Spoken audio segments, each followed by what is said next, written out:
I also want to say a word about the unfolding tragedy that is Gaza.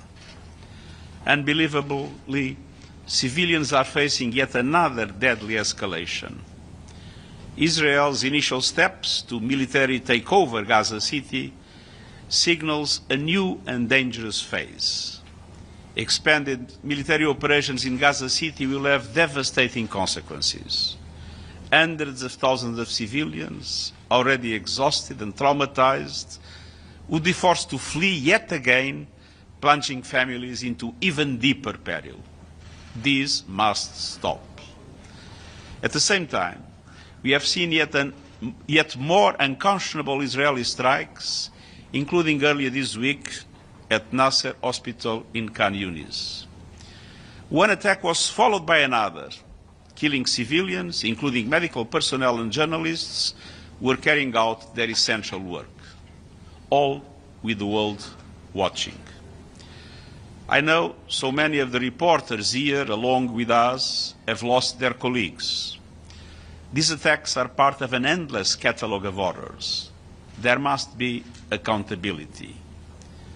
Gaza is piled with rubble, piled with bodies, and piled with examples of what may be serious violations of international law. Hostages taken by Hamas and other groups must be released, and the atrocious treatment they have been forced to endure must stop. Civilians must be protected. And let's be clear, the levels of death and destruction in Gaza are without parallel in recent times. Famine is no longer a looming possibility. It's a present-day catastrophe. People are dying from hunger. Families are being torn apart by displacement and despair. Pregnant women are facing unimaginable risks. And the systems that sustain life, food, water, health care, have been systematically dismantled. These are the facts on the ground. And they are the result of deliberate decisions that defy basic humanity. Israel, as the occupying power, has clear obligations. It must ensure the provision of food, water, medicine, and other essentials. It must agree to and facilitate far greater humanitarian access. It must protect civilians and civilian infrastructure. And it must end the destruction of that which is indispensable for the survival of the civilian population. The International Court of Justice has given binding provisional measures. And these include the obligation to take all steps to ensure unfettered humanitarian and medical assistance to Palestinians throughout Gaza without delay and in full cooperation with the United Nations.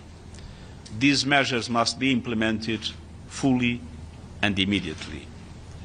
The UN and our partners are doing all we can, often at great personal risk. Indeed, 366 UN personnel have tragically been killed.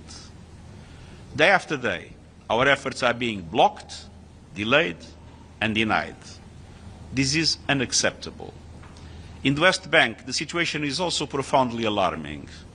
Military operations, settler violence, demolitions, and discriminatory policies are driving displacement and deepening vulnerability.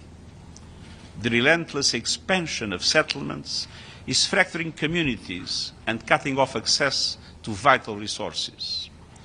The recent approval of a plan for the construction of thousands of settlements in the EU area would effectively separate the northern and southern West Bank, an existential threat to the two-state solution.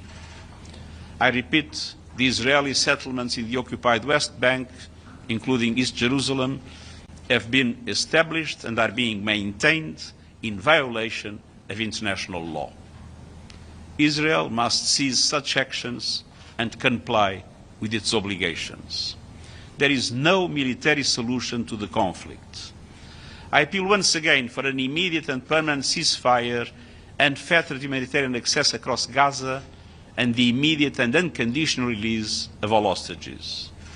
Starvation of the civilian population must never be used as a method of warfare. Civilians must be protected. Humanitarian access must be unimpeded. No more excuses, no more obstacles, no more lies. Thank you. Thank you.